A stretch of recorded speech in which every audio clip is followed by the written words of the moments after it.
I approached Aurora, Nebraska at night just to observe this very strange phenomenon. What's going on here? Is there a fire alarm going off? No, it turns out that this is totally intentional, and yes, there is a story. But first, let's get properly introduced to Aurora.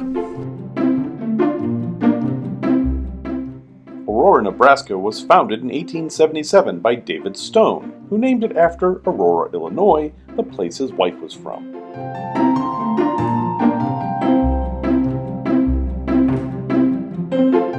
It quickly became the Hamilton County seat, and as such has a fine central square with a courthouse and bricked streets. This is pretty much where the idea for this trip came from. I was traveling from Chicago to Denver, and on the way I kept passing by all these towns named Aurora. And Aurora, Nebraska particularly caught my attention because they have a free campground, which to me was such a foreign concept that I thought, maybe things are a bit different here. Let me show you why. First off, you're invited to stay up to 4 days just as a thank you from Aurora. There are about 20 level sites. You get a picnic table and electricity, and if you look, it's 30 amp power. You also have a hydrant for water. There is a flush bathroom available, which can be used by anyone, a dumpster, and a free dump station. This is all attached to a water park, which is for the residents, but maybe they would let you in. And there's a playground as well.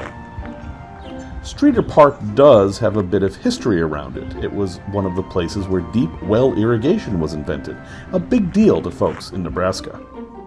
And Streeter Park was also the home to the twin cottonwoods that lived here, giving Aurora their logo.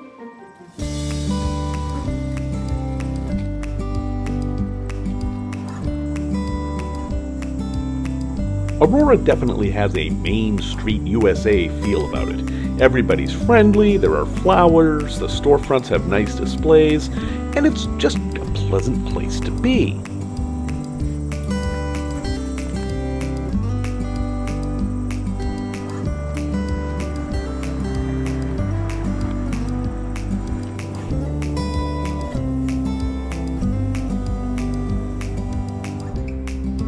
I stopped for a meal at what seemed to be the local watering hole and took some time to peruse the bulletin boards, which I always find fascinating in these small towns.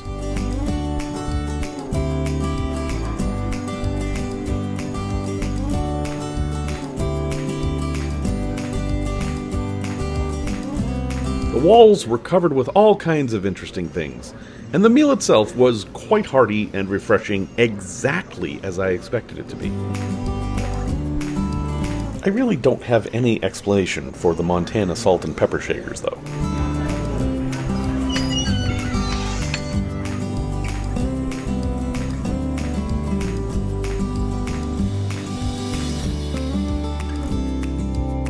The architecture here is thankfully intact, and you can get quite a tour of turn of the 20th century features, including this odd stop sign at the end of an alley.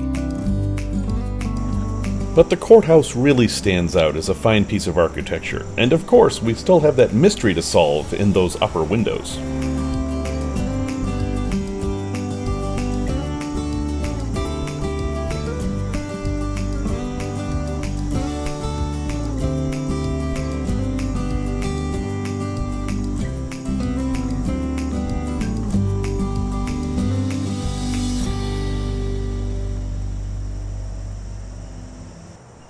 And yes, of course, there's a bandstand, but this bandstand had something a little odd about it. It had a chimney. And I found out from a local that this bandstand wasn't originally a bandstand. It was originally just the building that provided heat for the courthouse. And at some point they decided, hey, we should put a bandstand here. And I agree that there needs to be one. And there's also supposedly a tunnel under here that leads to the courthouse. And it's not at all surprising to me that I met a character like Susan of Susan's Bookstore. I met Susan the first time I visited Aurora and instantly knew that this was somebody special. When I told her of my trip, she instantly dropped everything and whisked me across the street to the courthouse. and the staff there gave me a tour. Now, this was an active courthouse conducting the business of the county, but the friendly women behind the counter stopped what they were doing and showed me around the place. I was even allowed in the courtroom itself, which they explained to me had often been scouted as possible movie locations.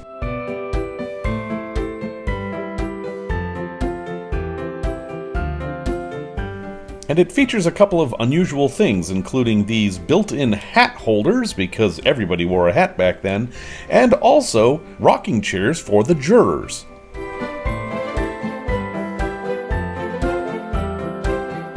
And we found another clue to our flashing lights mystery. But back to the little shop across the street. So this is Susan. She's going to show us around your store. Hi, welcome to Susan's. This is our bookstore. We've been here for 20 years, and everyone donates to the bookstore store. And we now have 18,000 on our website where we mail them out each day. And we gave away 10,000 again last year. Our average is 10,000 a year. Everyone that comes to our store gets a book. Everyone that needs to give books away gets a book. And the community makes this work by bringing us all of their books. Then when you come into this side, this is our toy shop. We try to get what won the New York Toy Fair awards and what I used for my own children. And we ship them all over America each day also. I've met a lot of people in the Auroras, but Susan remains my favorite. And of course, being in Nebraska, Aurora is an important agricultural hub, with a large feed elevator. And at one time, there used to be a very big creamery here. Sadly, that is long gone, but the building remains. In the Midwest, high school sports are a very big deal, and that is clearly apparent here. The Aurora Huskies have fancy buses and their own stadium right in town. There's even this curious figure atop the local pump and pantry. But it's time to solve the mystery of the flashing lights. It turns out they flash every evening to honor Aurora's most famous citizen, Harold Eugene Doc Edgerton, who is also known as Papa Flash. And the best way to learn about him is at the museum that bears his name, the Edgerton Explorit Center. Edgerton invented the concept of the strobe light and slow-motion photography, and showed us a world we'd never seen before. His story and museum are well worth exploring. And right next door is the Plainsman Museum, an enormous affair featuring the history of the town, the county, and the whole region, with a variety of exhibits. Of all the Auroras in the entire country, this is the best historical museum, and one of the very few that makes it easy to learn what it was really like to be from Aurora.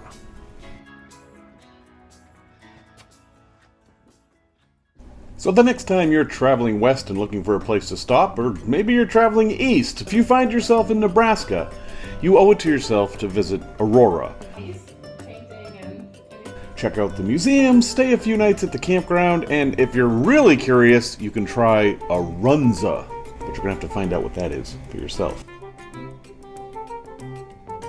Next time, it's the largest Aurora, Aurora, Colorado.